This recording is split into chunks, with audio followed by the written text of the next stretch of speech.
Grabe ang nararamdamang tuwang-tuwa ni David ngayon dahil sa kanyang isip nalusutan niya itong si Ramon.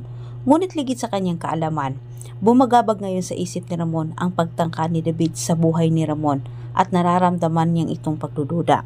Kinita kagad ni Ramon itong si Marites at pumayag naman itong si Tess sa kabilang banda para maitanong din niya kay Ramon ang tungkol sa nakita niyang galaw ni Tanggol. Si Ramon ang gulat na gulat sa mga isiniwalat ni Marites. Nahirapan si Ramon na paniwalaan ito. Pero siya'y nagdududa rin. Kaya para malinawan silang dalawa, sila umano mismo ang haharap dito sa kanilang anak. Walang pagdadalawang isip itong si Marites na sumama kay Ramon sa mansyon. Nasurpresa itong si David sa pagdating ng dalawa.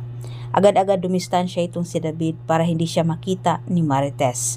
Sa kasamang palad sa kanyang paglayas, nag-iwan din siya ng bakas para malaman ni Ramon na isa siyang huwad.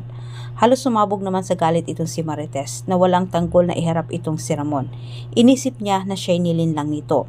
At sa kabutihang palad, nakita naman ni Ramon ang telepono ni David. Agad niya itong ibinigay kay Marites bilang patunay na siya'y nagsasabi ng totoo. Nang suriin ito ni Marites, mukha ni David ang bumugad sa kanyang mata at sinabi kaagad niya kay Ramon na hindi umano ito si Tanggol. Alam na ni Ramon sa putong ito na huwad ang kanyang kinilalang anak ngayon.